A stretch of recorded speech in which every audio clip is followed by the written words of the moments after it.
live streaming YouTube 24 jam, UFA Live 24.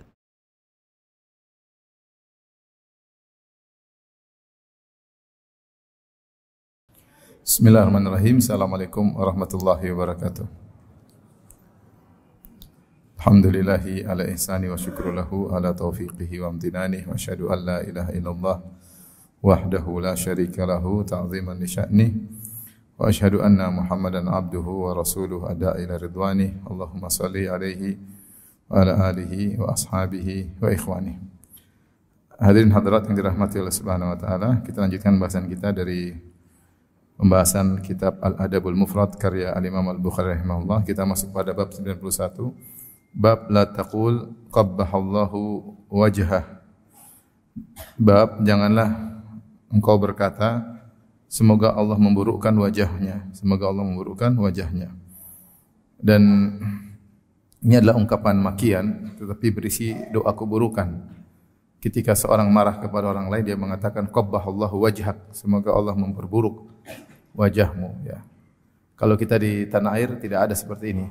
Orang kalau maki tidak ada seperti, tapi kalau di Arab masih ada, ya, tersisa ya ucapan seperti itu. Kalau marah mungkin mengatakan qabbahallahu wajhak, ya. Semoga Allah memperburuk wajahmu. Tapi ini pun saya jarang dengar, ya.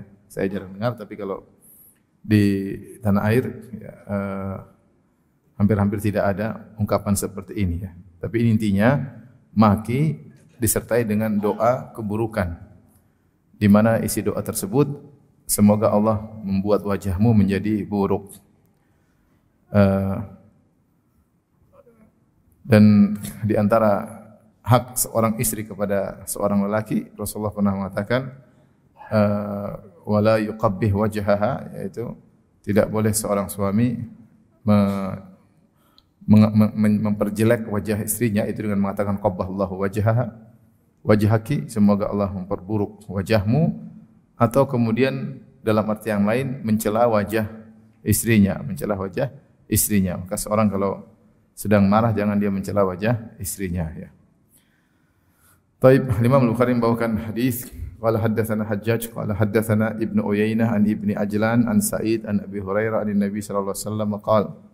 Dari Hajjaj, dari dia berkata telah menyampaikan kepada kami Ibnu Uyainah dari Ibnu Ajlan dari Sa'id dari Abu Hurairah radhiyallahu anhu, Nabi sallallahu alaihi wasallam, dari Nabi sallallahu alaihi wasallam beliau bersabda, la taqulu qabbahallahu wajhah. Janganlah kalian berkata semoga Allah memperburuk wajahnya, ya.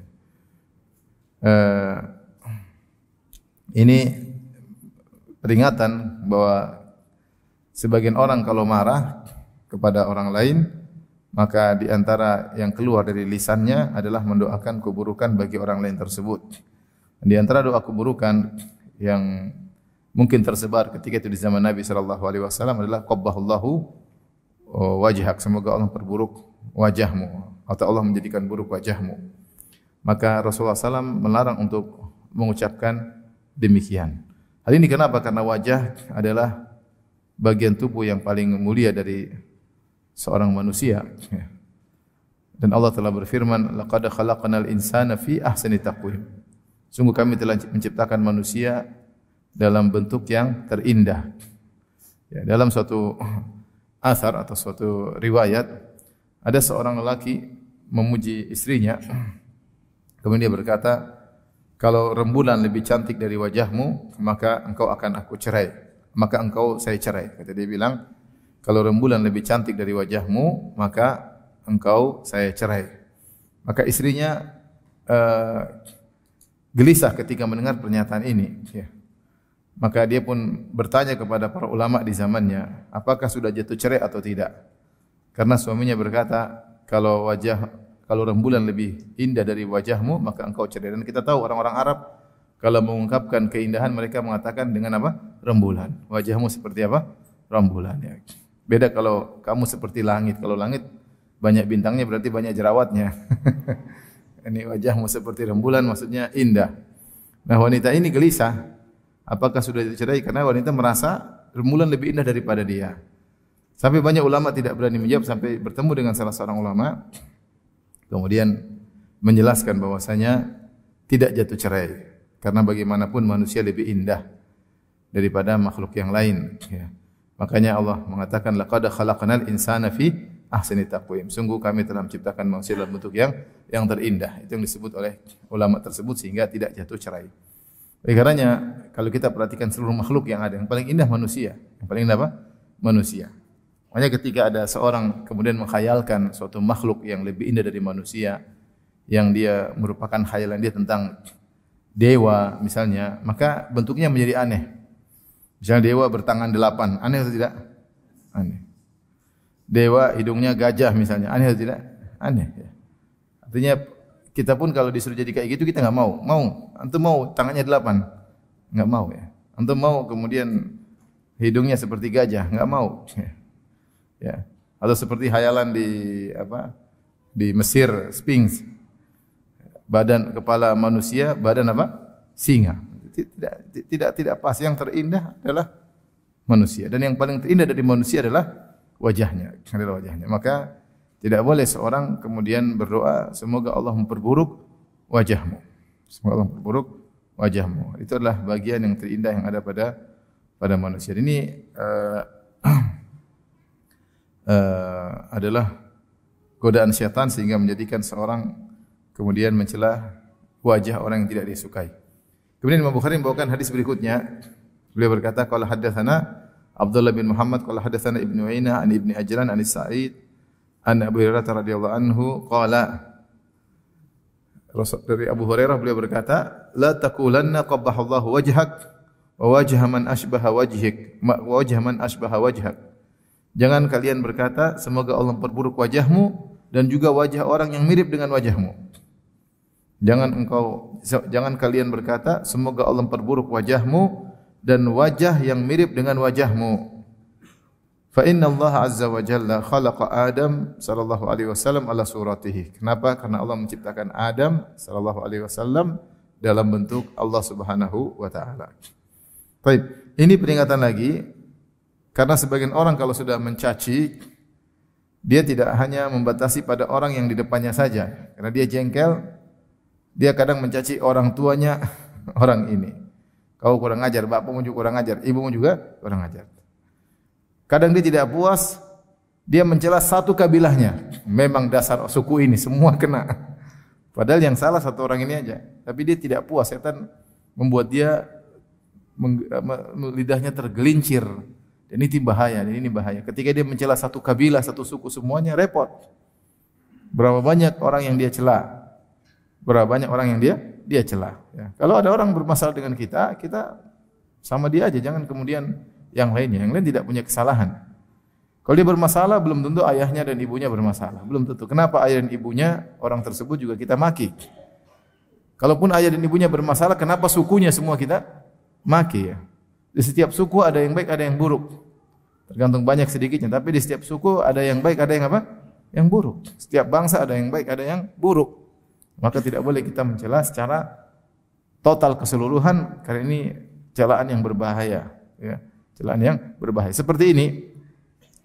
Ada yang berkata, qabbahallahu wajhak wa wajha man asbaha wajhak. Semoga Allah memperburuk wajahmu dan juga wajah orang-orang yang mirip dengan wajahmu. Yang mirip dengan wajah dia, bapaknya, ibunya, kakaknya, adiknya, satu keluarga semua mirip dengan dia. Itu tidak. Paling tidak kan nama satu keluarga mirip-mirip wajahnya. Ya, mirip-mirip wajahnya. Maka apa kesalahan mereka? Ya, harusnya kalau kau pun harus memaki, makilah orang di depanmu. Kalau harus memaki, tentunya itu pun tidak boleh maki di wajah. Tapi kalau kau pun harus memaki, maka atau marah, maka marahlah orang di depanmu. Namun syaitan datang kemudian membuat seorang tidak puas kecuali memaki yang lainnya. Tujuan dia buat apa? Tujuan dia agar orang yang dia maki depan ini semakin ngamuk. Semakin apa? Dia ngamuk. Maka kalau maki orang ini, orangnya cuma senyum-senyum aja. Maka dimakilah bapaknya supaya dia ngamuk. Ya. Ngamuk. Saya pernah ketemu dua orang, yang satu marah sama orang yang ganggu. Semoga Allah melaknatmu. Yang diganggu, semoga Allah melaknatmu dan bapakmu, subhanallah. Dia balas dengan lebih parah. Semoga Allah melaknatmu dan melaknat apa? Bapakmu.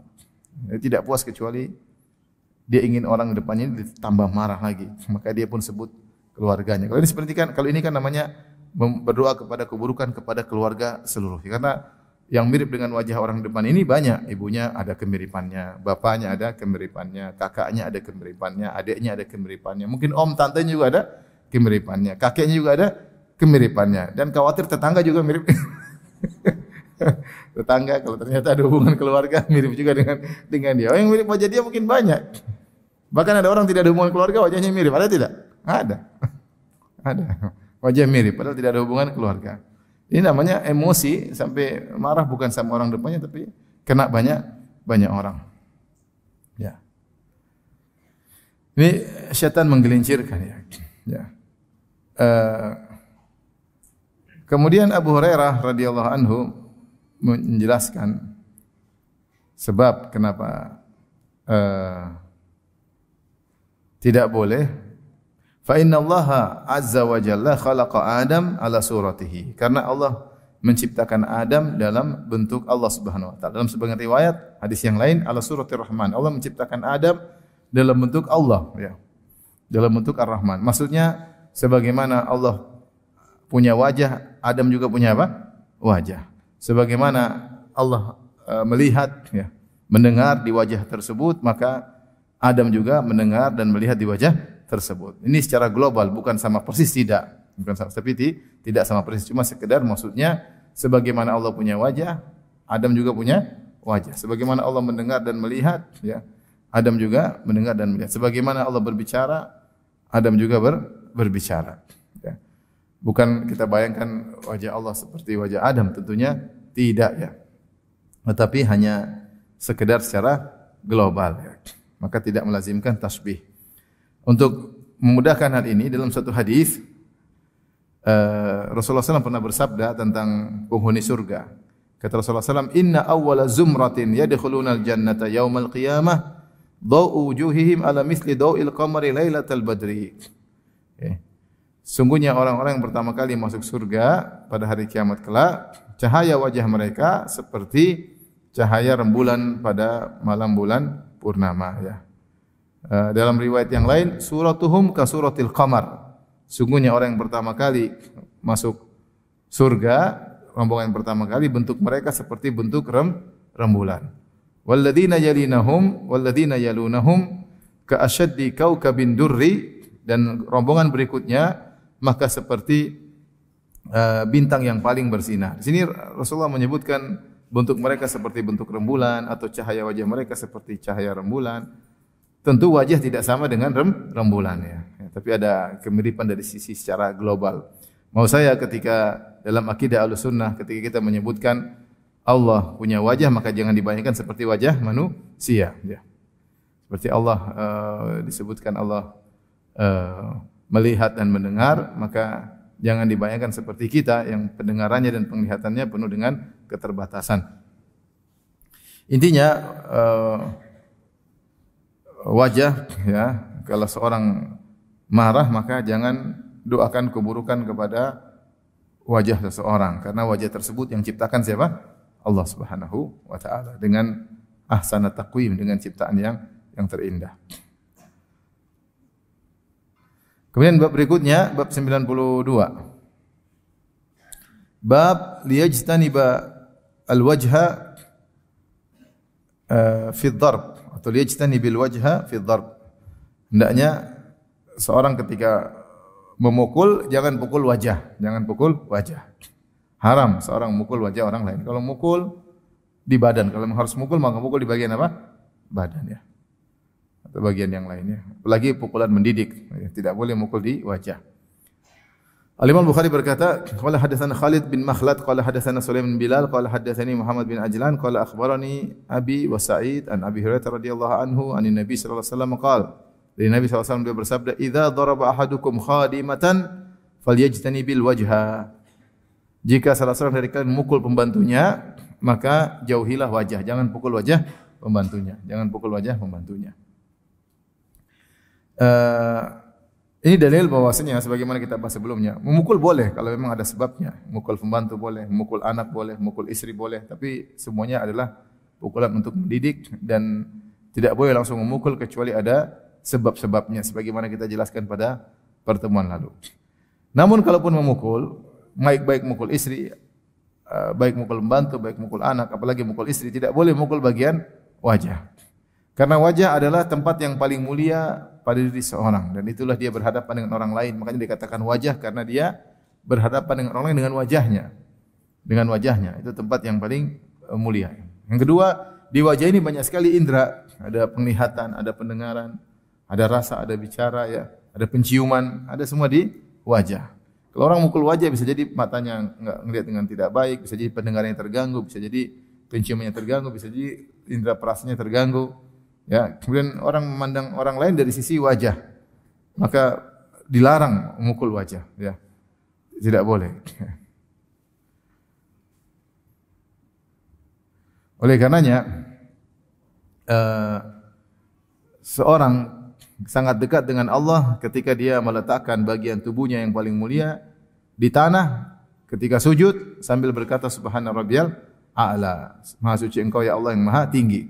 Rasulullah SAW bersabda, aqrabu ma yakunul abdu min rabbih wa huwa sajid.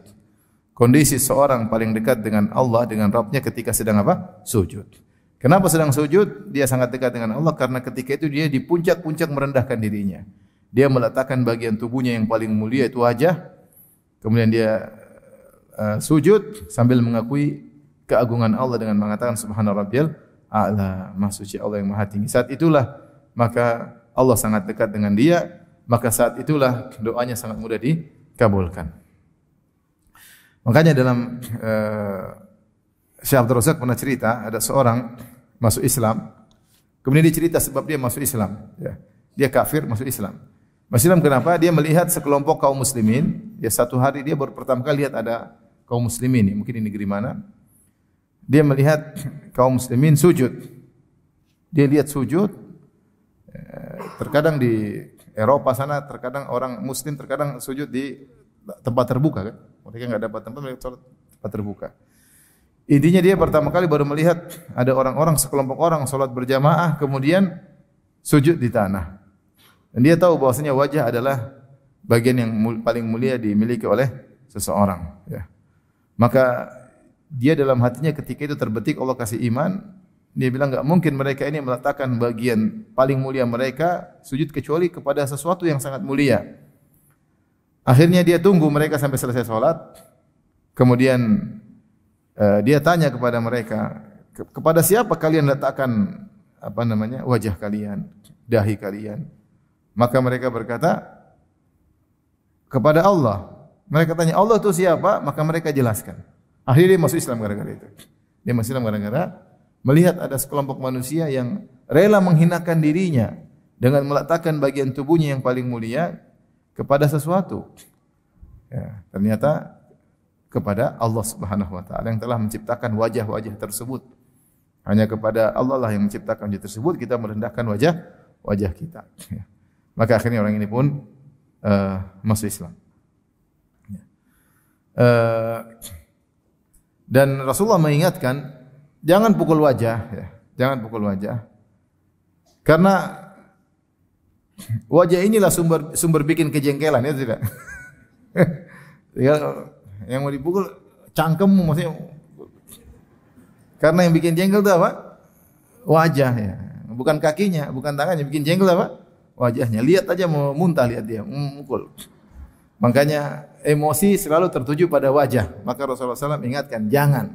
Kalaupun pukul bagian lain. Bahkan dalam pertempuran jangan pukul wajah, pukul yang lain. Ya. Jangan pukul apa? Wajah. Jangan pukul wajah. Makanya olahraga yang ada pukul-pukul wajah enggak boleh dalam Islam. Enggak boleh pukul wajah, enggak boleh dalam apa? Islam. Rasulullah larang. Rasulullah larang ya. Maka seorang menahan diri ya, kalau dia pun marah maka jadi yang pukul wajah. Lagi sebagian orang mukul anaknya di wajah. Meskipun pukulan ringan, meskipun bukan pakai kepalan tangan, meskipun hanya menampar enggak boleh. Enggak boleh. Anak, pembantu, siapapun enggak boleh. Kalau pukul di badan. Yang larang siapa? Nabi sallallahu alaihi wasallam. Seemosi apapun seorang, jangan dia pukul wajah orang lain. Dilarang, hukumnya haram. Ya, Allah telah menciptakan wajah tersebut, yang ciptakan Allah, jangan kau rusak ciptaan Allah tersebut. Ya, Allah larang. Ya. Maka tidak boleh. Apalagi kalau pukul istri di wajah, waduh. Ada tanda tangan sini, waduh repot. Apalagi kalau sampai giginya patah, sampai sebagian orang emosi istrinya dipukul langsung rontok giginya. Ngeri ya, ngeri.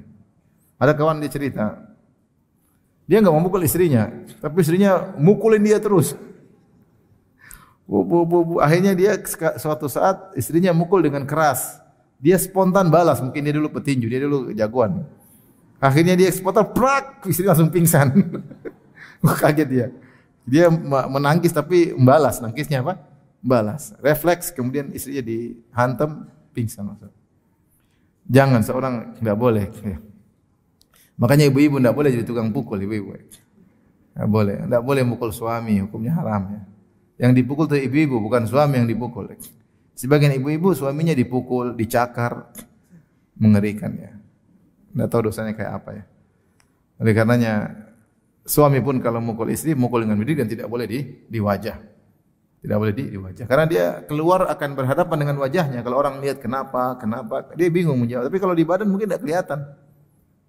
Tidak kelihatan. Tapi kalau di wajah memar, bengkak, berdarah, maka tentu membuat dia malu dan yang lainnya. Baik. Hadis berikutnya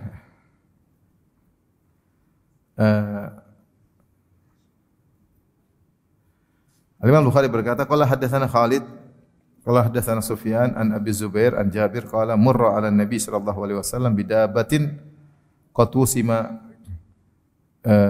yudakhanu min khirahu qala Nabi sallallahu alaihi wasallam la'ana Allah man fa'ala hadha la yasimanna ahadun al-wajha wa la yadribannahu. Kata Jabir bin Abdullah, ada seekor hewan lewat di depan Nabi sallallahu alaihi wasallam, telah diberi wasam. Wasam itu diberi cap atau stempel pada tubuhnya. Yudakhanu min kharahu, diberi asap. Ya, yudakhanu apa makna? Mungkin diberi asap di bagian hidungnya. Saya kurang paham juga maksudnya apa. Tetapi Nabi menegur karena di situ ada ditanda di bagian wajahnya ya. Ditanda di bagian hidungnya, dikasih tanda.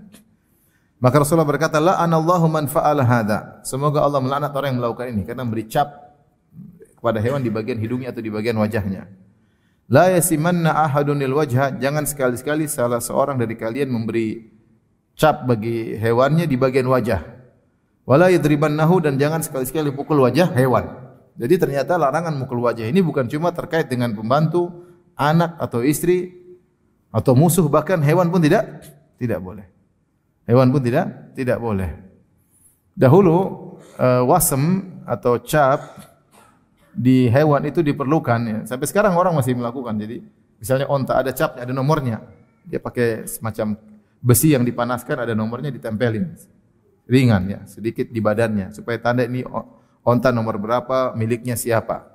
Miliknya siapa. Di Arab Saudi, saya diceritain sama kawan Arab Saudi, sering terjadi kecelakaan mobil kalau kencang nabrak onta, biasanya meninggal.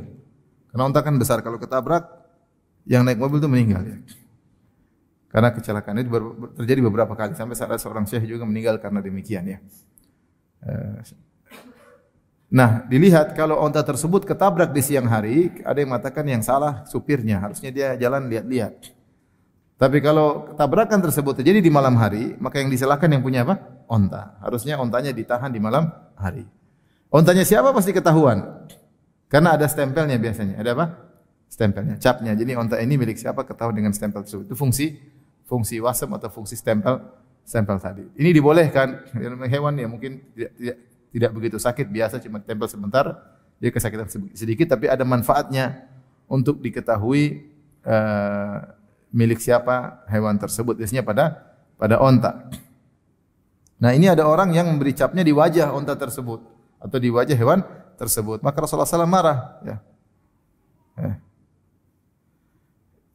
Sampai ditempelkan di hidungnya, sampai yudakhanu, seakan-akan ada asap keluar, seakan baru aja ditempel. Jadi saking panasnya sampai ada bekas asap di hidungnya. Mungkin tempelnya di sini atau di sini sehingga keluar asap, atau di hidungnya sehingga keluar asap ya, dari hidungnya.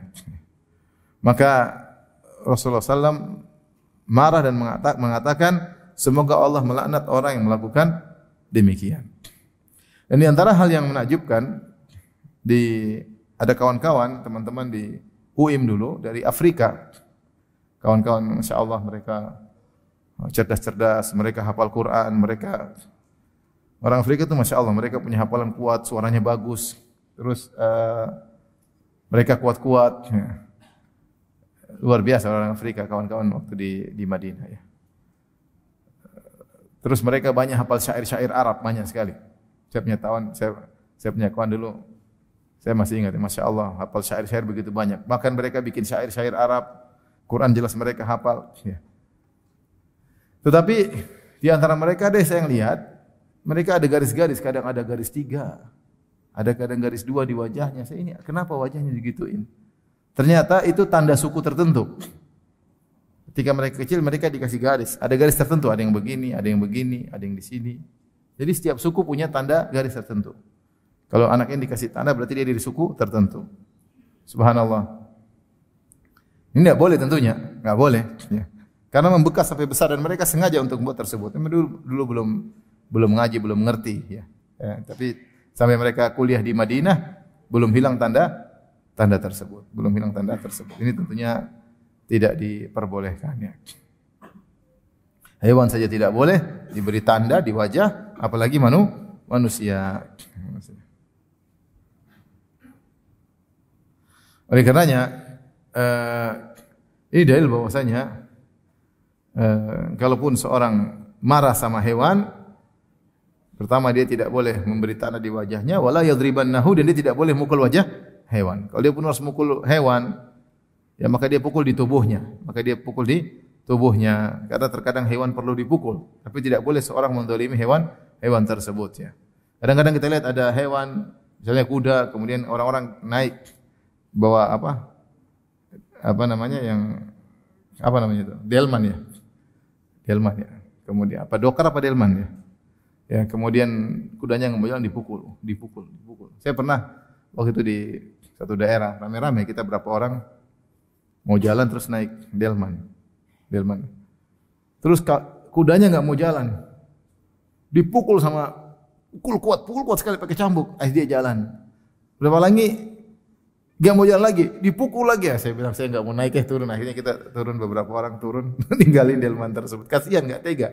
Kudanya mungkin nggak dikasih makan, atau belum sarapan, suruh kerja dulu ya. Kasihan ya. Ada cerita lucu. Syekh Abdul Razak sering sebutkan kisah ini beberapa kali dalam kajiannya. Jadi disebutkan Syekh Abdurrahman bin Nasir As-Sa'di, penulis kitab Taisir Al-Karimir Rahman, gurunya Syekh Al-Utsaimin rahimahullah. Suatu hari dia melewati seorang yang memiliki donkey, keledai, ya. Dan orang itu mukul himarnya, mukul kuat-kuat dengan pukulan yang keras. Maka Syekh pun menegur orang tersebut. Kenapa kau pukul keras-keras hewanmu? Maka dia bilang, Syekh, ini hewan tidak mau nurut ya. Saya suruh enggak mau nurut-nurut, dipukul baru nurut. Kata Syekh mengatakan, enggak bisa dia nurut. Kau harus pakai strategi, lembut sama dia, ya, terus dilembutin supaya dia nurut. Kata orang tersebut, saya sudah coba, dia enggak bisa, ini hewan enggak bisa. Jadi saya pukul aja. Kata Syekh, izinkan saya, coba saya lihatkan sama kamu. Kata dia, silakan, coba. Akhirnya saya datang ke hewan tersebut, kemudian diusap-usap himar tersebut, dilembut-lembutin, kemudian disuruh jalan-jalan. Tadi enggak mau jalan sama pemiliknya, sama Syekh dia mau jalan. Kata Syekh, lihat bisa ini jalan. Kata orang tersebut, Masya Allah Syekh, ini himar juga tahu ente Syekh, katanya. Ini himar juga tahu kalau anda adalah seorang Syekh, makanya dia nurut. Kalau sama saya enggak mau nurut. Ya, hewan dia juga punya perasaan, dia juga butuh dilembutin. Ya. Apalagi manusia ya. Baik, kita lanjutkan bab berikutnya. Ya. Bab 93. Bab man latama abdahu falyu'tiqhu min ghairi ijabin. Bab siapa yang menampar budaknya, maka hendaknya dia merdekakan budaknya tersebut meskipun tidak wajib dimerdekakan. Dianjurkan sunnah. Karena dia memukul bagian wajah. Ini Rasulullah mengkhususkan pentingnya tidak boleh mukul bagian wajah. Dan kita tampar itu adalah pukulan yang paling ringan. Bagian kepala lebih parah. Kalau tampar mungkin tidak patah gigi tapi bengkak, memar. Tapi masalahnya kena wajah. Maka Rasulullah menganggap ini adalah keburukan dari seorang majikan tuan kepada budaknya. Ini budak padahal dia miliki, dia boleh jual, dia boleh suruh dan tidak digaji karena milik dia. Tapi ketika budaknya salah dan dia mukul bagian wajah, kata Rasulullah, merdekakan saja. Menunjukkan bahwasanya perbuatan buruk. Kafarahnya adalah memerdekakan budak tersebut. Al-Imam Bukhari berkata, qala hadatsana Adam, qala hadatsana Syu'bah, qala hadatsana Husain, qala sami'tu Hilal bin Yassaf yaqul, kunna nabi'u al-Baz fi dari Suwaid bin Muqarrin. Kami dulu jual kain ya di rumah Suwaid bin Muqarrin. Fa kharajat jariyatun. Tiba-tiba ada budak wanita keluar. Fa qalat li rajulin syai'an. Kemudian budak wanita tersebut ngomong sesuatu kepada seorang lelaki. Lelaki tadi marah, mungkin tuannya. Falatama hadzalika ar-rajul. Orang tersebut kemudian hantam, dia tampar budak perempuannya tersebut. Maka Suwaid bin Muqarrin ingatkan, dia tegur. Fa qala lahu Suwaid bin Muqarrin. Suwaid bin Muqarrin berkata radhiyallahu anhu, ala tamta wajhaha, tadi kau tampar wajahnya, wajah budak tersebut. Dia mengingkari, kenapa kau tampar wajahnya? Jadi kalau mukul di badan, jangan di wajah. Laqad ra'aituni sabi'a sab'atin wa ma lana illa khadim. Sungguh kami 7 bersaudara dan kami tidak punya kecuali 1 pembantu. Falatamaha, itu pembantu perempuan. Falatamaha ba'duna, maka salah seorang dari kami 7 orang ini kakak beradik, 7 keluarga ini punya 1 pembantu. Salah satu dari kakak beradik kami marah, kemudian dia tampar pembantu kami, budak kami di wajahnya. Fa'amara Nabi sallallahu alaihi wasallam an yu'tiqaha, maka Rasulullah sallallahu memerintahkan untuk memerdekakan budak ini, memerdekakan budak ini. Maka ini Rasulullah memandang seorang yang marah kemudian dia tampar budaknya, maka hendaknya dia memerdekakan budaknya tersebut sebagai kafarah untuk menggugurkan dosa-dosa dan kesalahannya. Ini menunjukkan bahwasanya memukul bagian wajah ini berat hukumannya, berat hukumannya. Padahal statusnya adalah majikan mukul budak, bukan membantu budak. Majikan mukul apa? Budak. Budak dia miliki, boleh dia jual, boleh dia suruh-suruh, tidak perlu dia gaji. Dan budak ini mungkin melakukan kesalahan, boleh dipukul kalau memang berhak untuk dipukul, tapi jangan pukul apa? Wajahnya. Ketika mukul wajah, Rasulullah nyuruh untuk memerdekakannya. Ini karena ikhwan hati-hati. Betapa banyak sekarang perkalian orang pukul apa? Wajah. Yang sasar apa? Wajah. Ini tidak tahu hari kiamat kayak apa. Hatta latmah, bahkan 1 tamparan. Ini bukan tamparan, pukulan bahkan. Gimana nanti hisabnya pada hari kiamat kelak, ya. Dan kita tahu memerdekakan budak itu bukan perkara murah di zaman tersebut. Budak itu harta yang sangat besar. Dan dia ngelayani kita tanpa digaji. Cuma kita ajak makan bareng aja. Enggak pernah digaji, disuruh kapan saja nurut. Itu kalau dijual mahal.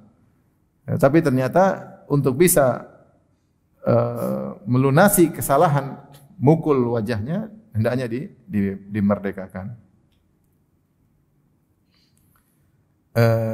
Tetapi Imam Bukhari ketika membawakan hadis ini beliau berkata min ghairi ijab, tidak wajib, hukumnya hanya sunnah. Kenapa? Karena ada dalil yang memalingkan hal ini dari wajib menjadi sunnah, ya.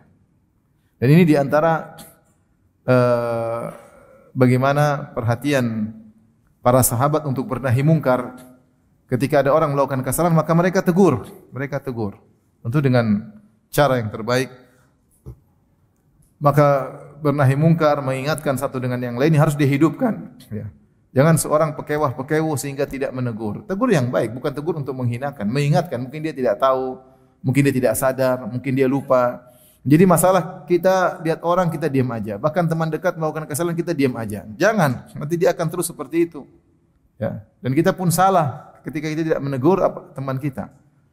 Nah, kalau kita sayang sama dia hendaknya kita tegur. Tidak usah pekewo. Ya, karena dengan bernahi mungkar inilah kemungkaran akan hilang. Tapi kalau satu melakukan diam aja, satu lagi, akhirnya kita malu sendiri. Ketika kita mau menegur kita lain sendiri. Lebih susah lagi. kita terasa beda sendiri, lebih susah lagi. Ya. Mumpung yang salah cuma satu orang, yang benar masih banyak, tegur dan tegur. Taib hadis berikutnya, qala hadatsana Amr bin Aun wa Musaddad qala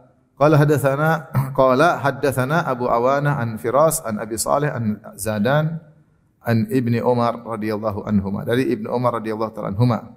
Qala sami'tu Nabiy sallallahu alaihi wasallam yaqul, aku mendengar Rasulullah sallallahu alaihi wasallam bersabda, man latama abdahu aw darabahu haddan lam ya'tihi fa kafaratuhu itquhu. Siapa yang menampar budaknya atau memukulnya ya karena sesuatu perbuatan yang dia tidak melakukan, jadi dituduh, kemudian dia tampar atau dia pukul padahal dia tidak melakukan kesalahan tersebut, fa kafaratuhu itquhu, ya. Maka kafarahnya adalah dengan memerdekakan budak tersebut. Ya, karena budak terkadang tuduh melakukan demikian, akhirnya dipukul, ternyata tidak benar. Maka orang yang telah memukul budaknya atau menampar wajahnya karena budaknya tidak melakukan suatu kesalahan, kafarahnya agar dia bebas dari dosa tersebut adalah hendaknya dia memerdekakannya. Kalau tidak, dia akan dihisab hari kiamat. Bukan berarti kalau ini budak dia bebas melakukan apa saja, tidak. Dia mukul budak tersebut tidak salah dan dia mukul, dia akan dihisab pada hari kiamat. Akan datang penjelasan insyaallah pada bab berikutnya. Adapun perkataan Imam Bukhari, ya, min ghairi ijab, memerdekakan tidak wajib karena ada dalil yang memalingkan dari wajib menjadi sunnah. Hadis berikutnya Imam Bukhari berkata rahimahullah, qala haddatsana Musaddad qala haddatsana Yahya bin Sa'id an Sufyan qala haddatsani Salamatu ibnu Kuhail qala haddatsani Muawiyah bin Suwaid bin Muqarrin qala, sama sahabat Suwaid bin Muqarrin radhiyallahu anhu, beliau berkata, latamtu maulan lana fafarra. Ya. Aku pernah menampar salah seorang budak kami, kemudian dia kabur budak tersebut. Fada'ani abi faqala iktassa. Ya. Maka ayahku memanggilku dan berkata, mintalah qisas dari, atau biarkan orang budak tersebut membalasmu, mengambil qisas. Ayahku menasihatiku. Kunna walada Muqarrin sab'ah. Kami anak-anak Muqarrin 7 orang. Lana khadim, dan kami punya budak wanita. Khadim ini bisa laki-laki bisa perempuan. Kami punya budak wanita. Falatamaha ahaduna fadzukira dzalika lin-nabi sallallahu alaihi wasallam. Salah seorang dari kami menamparnya lalu disebut kali ini kepada Nabi sallallahu alaihi wasallam. Faqala, Nabi berkata, murhum falyu'tiquha. Perintahkan mereka untuk memerdekakan budak wanita tersebut karena sudah nampar budak tersebut. Faqila lin Nabi sallallahu alaihi wasallam, maka dikatakan kepada Nabi sallallahu alaihi wasallam, laisa lahum khadimun ghairuha. Ya Rasulullah, laisa lahum khadimun ghairuha. Ya Rasulullah, mereka tidak punya pembantu atau budak kecuali budak perempuan tersebut. Maka Rasulullah berkata, falyastakhdimuha, maka tetap biarkan, gunakan dia untuk membantu-bantu di rumah.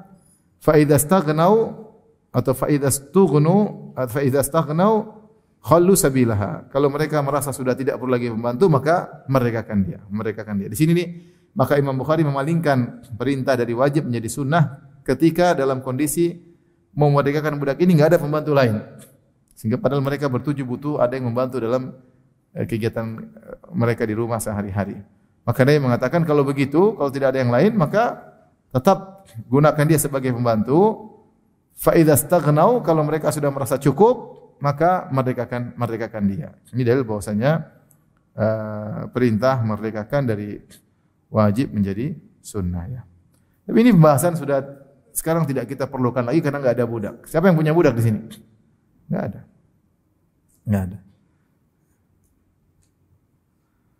Akan tetapi ini sekedar wawasan, ya, karena saya katakan ini meskipun terkait dengan budak, ya, kalau budak saja harus kita baikin padahal itu milik kita, apalagi pembantu yang bukan milik kita. Maka tidak boleh kita semena-mena. Kalau budak yang kita miliki mau kita suruh tanpa digaji pun tidak mengapa karena kita miliki, bisa kita jual kalau kita marah, ya, atau dijual dengan harga yang lebih mahal kita jual, boleh. Apalagi pembantu atau pegawai yang bukan budak kita, maka tidak boleh kita semena-mena memukulnya, menghantamnya, memukul wajahnya dan yang lainnya.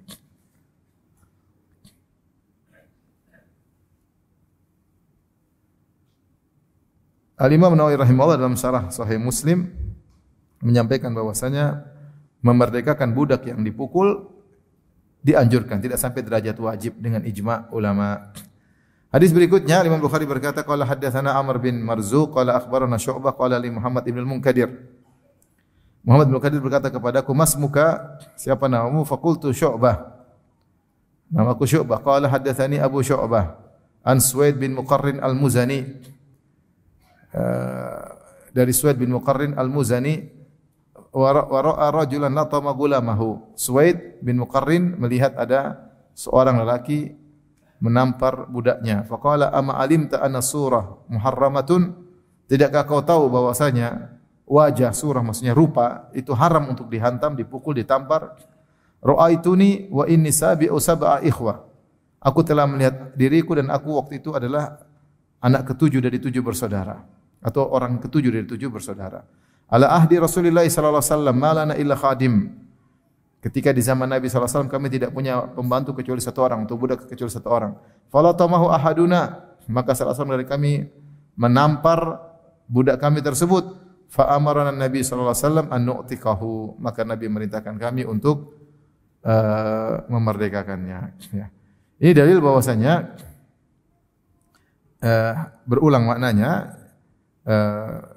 Di mana sahabat ini Suwaid bin Muqarrin berkata, "Ama alimta anna surah muharramah? Tidakkah kau tahu bahwasanya melukai, menampar, memukul surah maksudnya rupa, maksudnya wajah adalah haram?" Ya. Dan sudah kita jelaskan ini mencakup wajah apapun, wajah anak, wajah istri, wajah pembantu, wajah budak, ya, bahkan wajah hewan. Tapi hadis berikutnya mirip juga.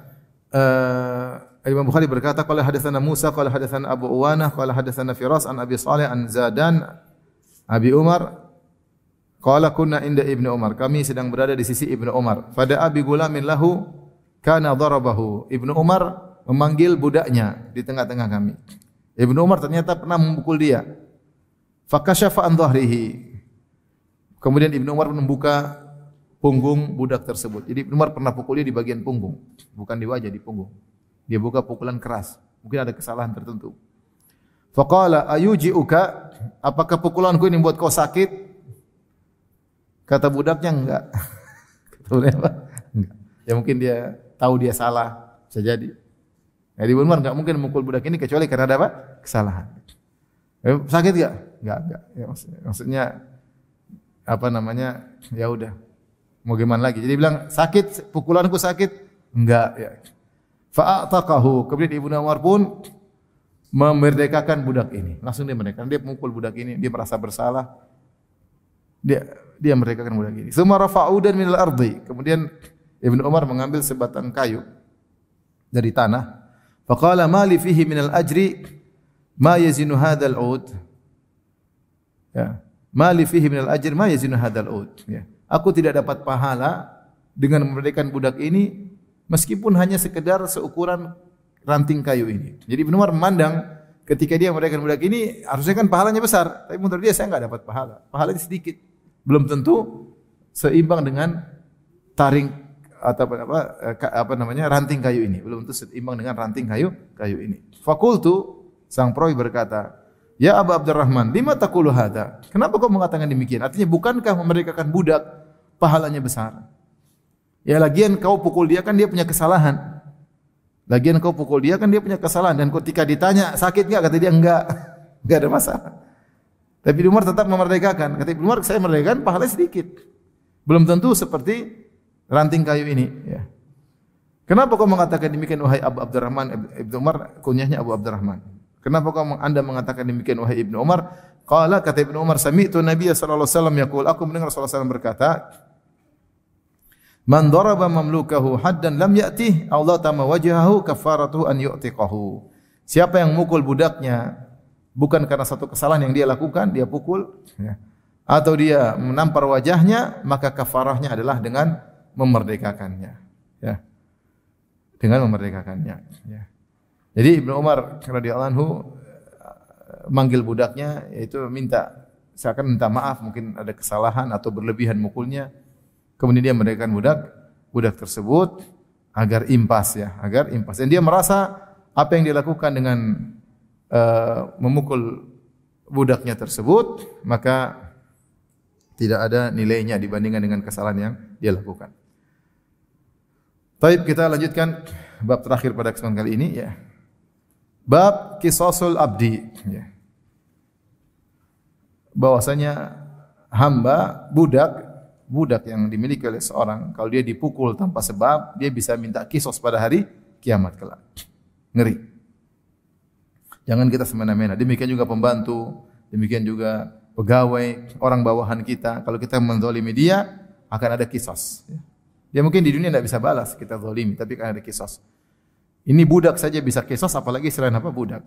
Artinya ini mimbabi aula, lebih utama. Kalau budak yang kita miliki saja, kalau kita salah sama dia, dia bisa mengkisos, apalagi orang lain yang tidak kita miliki. Al-Imam Bukhari berkata, qala hadatsana Muhammad bin Yusuf wa Qabisah. Qala, keduanya berkata, qala hadatsana Sufyan an Habib bin Abi Thabit an Maimun bin Abi Syabib an Ammar bin Yasir qala. Dari Ammar bin Yasir radhiyallahu anhu beliau berkata, la yadribu ahadun abdan lahu wa huwa zalimun lahu. Tidaklah seorang majikan pun yang memukul budaknya dalam kondisi dia berbuat zalim kepada budaknya, illa uqida minhu yaumal qiyamah, kecuali akan dikisos darinya pada hari kiamat kelak. Ya. Kecuali akan dikisos darinya pada hari kiamat kelak ya. Ini adalah ancaman yang sangat berat ketika seorang dikisos pada hari kiamat kelak ya.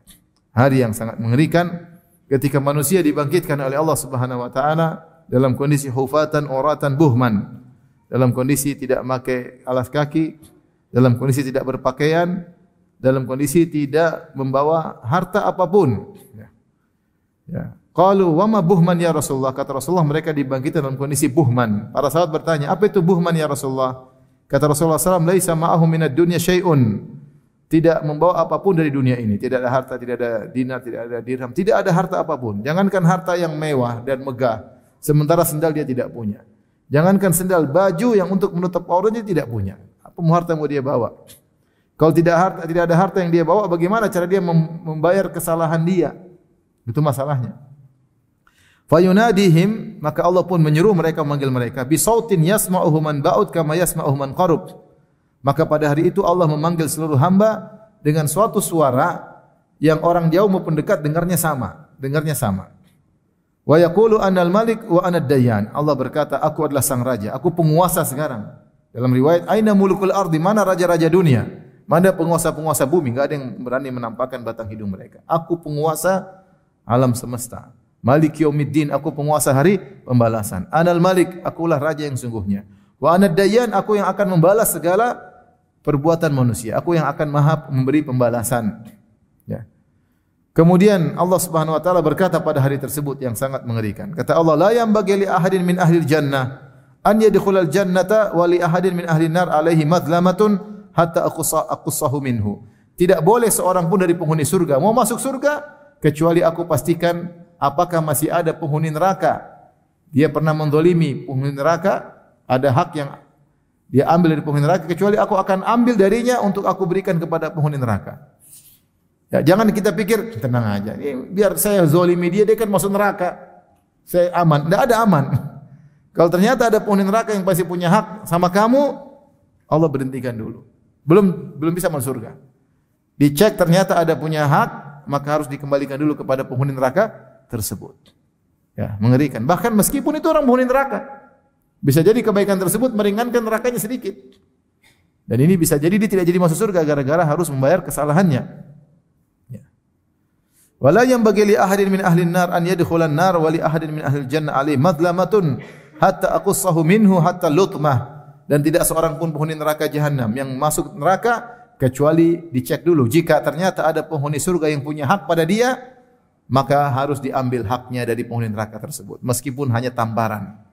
Misalnya tamparan. Nah, sehingga semakin memperburuk dia di neraka jahanam. Sahabat berkata, wa kaifa wa anna wa inna ma na'ti Allah azza wa jalla uratan ghurran buhman. Ya Rasulullah, bagaimana mau kita bayar qisas sementara kita datang bertemu dengan Allah dalam kondisi telanjang tidak bawa apa-apa?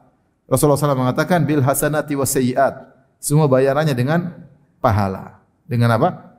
Pahala dan dosa. Ya. Siapa yang kita zalimi, maka kita akan offer pahala kita sama dia. Kita transfer. Kalau ternyata pahala kita habis, dosa dia yang kita tanggung. Dosa dia yang kita tanggung. Sebenarnya dalam hadis yang masyhur, ketika Rasulullah SAW berkata, "Atadruna manil muflis?" Tahukah kalian siapa orang yang bangkrut? Maka sahabat berkata, "Al-muflisu fina man la dirham wala lahu wala mata." Orang yang bangkrut di antara kita yaitu yang asetnya hilang semuanya. Dirhamnya hilang, dinarnya hilang, asetnya semua hilang. Itu bangkrut kalau dalam versi kita. Dia dulu punya terus hilang. Itu versi manusia. Maka Rasulullah menjelaskan, "Innal muflisa," sungguhnya bangkrut yang sesungguhnya, bangkrut sejati. Man ya'ti yaumal qiyamati bi sholatin wa siyamin wa zakatin. Orang yang datang pada hari kiamat kelak dengan membawa pahala puasa, pahala salat, pahala zakat. Wa ya'ti wa qad syatama hadza. Namun ternyata dia di dunia pernah mencaci maki si fulan. Wa qadhafa hadza, dia pernah menuduh si fulan orang lain dengan tuduhan tidak-tidak. Wa akala mala hadza, dia pernah memakan harta orang lain dengan menipunya, dengan merampasnya, dengan mencurinya misalnya. Wa safaka dama hadza, dia pernah menumpahkan darah si fulan. Wa daraba hadza, dia pernah mukul si fulan. Apa yang terjadi? Maka fayu'ta hadza min hasanati, kebaikannya diambil. Dia salat, dia zakat, diambil kebaikannya, di-offer satu-satu. Diambil, di-offer. Kata Nabi, fa in faniyat hasanatuhu qabla an yuqda ma alaihi. Kalau ternyata pahalanya sudah habis sebelum dia membayar dosa-dosanya, kezalimannya, ternyata sudah habis pahalanya, ukhidha min khatayahum, maka dosa-dosa mereka yang pernah dia zalimi diambil dosa-dosanya, faturihat alaihi, kemudian dilemparkan kepadanya, tsumma turiha finnar, kemudian dia pun dilemparkan dalam neraka jahanam. Subhanallah, ada orang puasa, ada orang salat, ada orang zakat masuk neraka. Ada, ini bukti hadisnya ada. Dia sudah bawa pahala salat, pahala zakat, pahala puasa, berarti dia rajin ibadah. Dia rajin ibadah, tapi ternyata dia zalim. Dia zalim. Ternyata justru solatnya tidak menyelamatkannya, puasanya tidak menyelamatkannya, zakatnya tidak menyelamatkannya, maka dia pun masuk dalam neraka jahanam. Jadi, dan oleh karenanya ikhwan, jangan kita terpedaya bahwasanya kita sudah rajin ibadah. Kalau ternyata bisa saja kita punya dosa-dosa yang membuat waliyadzubillah seorang akhirnya terjerumus dalam neraka jahanam. Dalam hadis syafaat yang ma'ruf, ketika sebagian kaum mukmin sudah masuk surga, kemudian mereka pun minta kepada Allah agar beri syafaat kepada teman-temannya di neraka. Kata mereka, "Ya Rabbana, ya Rabb kami, ikhwanuna," teman-teman kami di neraka. "Kanu ma'ana," mereka dulu bersama kami. "Kanu yusalluna ma'ana," mereka dulu salat bersama kami. "Wa yasumuna ma'ana," mereka berpuasa bersama kami. "Wa yahujjuna ma'ana," mereka dulu haji bersama kami. Satu travel ya Allah. Jadi masuk neraka. Ada orang haji masuk neraka? Ada. Hadisnya jelas. Haji itu yang masuk neraka. Ya mungkin dia zalim terlalu banyak. Padahal haji kan pahalanya besar. Salat pahalanya besar. Zakat pahalanya besar. Puasa pahalanya besar. Tapi terlalu parah kezalimannya. Terlalu parah dosa-dosa yang lain. Membuat dia masuk dalam neraka jahanam. Ya. Maka hati-hati di antara dosa yang paling berbahaya adalah berbuat zalim kepada orang lain. Jangankan berbuat kepada orang, berbuat zalim kepada budak. Sekedar mukul. Kata Nabi, tidak ada seorang pun mukul budaknya tanpa hak kecuali akan dikhusus pada hari kiamat kelak. Jangan zalim. Apalagi kita zalim sama orang yang punya jasa sama kita, zalim sama istri kita, zalim sama orang tua kita, zalim sama teman kita yang pernah berbaik sama kita. Demikian ibu-ibu, hati-hati, jangan zalim sama suami. Suami sudah banting tulang, dibanting orang sampai perah keringat ya. Dizalimi lagi. Hati-hati. Semua ada kisosnya. Semua ada kisosnya. Setiap ibu-ibu teriak angkat suara, ada hitungannya. Emang tidak dihitung sama malaikat? Dihitung. Bentak-bentak suami ada hitungannya. Masing-masing suami melakukan keburukan sama istri ada hitungannya, istri berbuat buruk kepada suami juga ada hitungannya. Maka seorang waspada, jangan sampai menzalimi orang. Apa itu menzalimi orang lain? Hak orang lain tidak ditunaikan. Itu namanya zalim. Siapa yang disebut zalim? Itu orang yang tidak menunaikan hak orang lain. Orang itu punya hak sama kita, kita punya kewajiban sama dia, tidak kita tunaikan. Makanya dalam Al-Quran Allah berfirman, "Yauma yafirul mar'u min akhihi wa ummihi wa abihi." Seorang akan lari meninggalkan saudaranya sendiri. Tidak mau ketemu saudaranya ketika hari kiamat. Wa ummihi wa abi, dan dia kabur meninggalkan ibunya, meninggalkan ayahnya. Wa sahibatihi wa bani, dia tinggalkan istrinya, dia kabur meninggalkan anak-anaknya. Sebagian ahli tafsir mengatakan karena tidak mau dituntut. Dia tahu dia pernah berbuat zalim kepada mereka. Dia tahu dulu ada hak-hak ibunya tidak dia tunaikan. Dia tahu dulu ada hak-hak anaknya tidak dia tunaikan. Dia sibuk melulu, anaknya harusnya diajarin, anaknya harus didekatin, tidak pernah pedulikan. Hak anak dia abaikan. Anaknya punya hak untuk dikasih sayang, dia tidak pedulikan. Istrinya punya hak, tidak dia tunaikan. Hati-hati ibu-ibu. Nanti hari kiamat suami panggil, sayang, kabur dia nggak mau. Dia tahu dulu banyak hak suami tidak dia tunaikan. Padahal sudah dibelikan emas, badannya sudah digemukkan sama suaminya, sudah dia jalan-jalan, sudah ternyata hak suami tidak ditunaikan. Hari kiamat suaminya panggil sayang, dia kabur. Takut dituntut di hadapan Allah Subhanahu wa taala. Waliyadzubillah. Supaya seorang hati-hati. Yang jadi masalah kita sering lupa. Sering lupa kita menzalimi orang lain. Bisa jadi orang yang kita zalimi tidak lupa. Bahkan seandainya orang yang dizalimi pun lupa, Allah tidak lupa. Allah tidak lupa. Ahsahullahu wa nasuh. Allah hitung dan meskipun mereka lupa. Allah tidak lupa sementara mereka lupa. Hati-hati dan kezaliman itu banyak ya. Saya kemarin pulang dari bandara, ada orang penampilan biasa pakai enggak ngaji lah, pakai topi biasa, kemudian penampilan orang awam. Dia datang, Ustaz Firanda. Iya. Saya udah pergi, iya, saya jalan. Dia kejar, Ustaz. Minta maaf, dulu saya sering maki-maki Ustaz. Sekarang udah enggak lagi Ustaz, Minta maaf Ustaz. Ya. Artinya zalim itu banyak ya, kita maki orang, merendahkan harkat dan martabatnya, kita ambil uangnya, dan banyak ya. Yang boleh sakit hati. Maka ibu-ibu hati-hati, ibu-ibu jangan zalimi siapapun, jangan zalimi suami, jangan zalimi anak-anak, jangan zalimi kakak adik, jangan zalimi tetangga. Baik, demikian saja yang bisa kita sampaikan. Insyaallah kita lanjutkan pekan depan. Kalau yang bertanya saya persilahkan. Allah taala alam bisawab.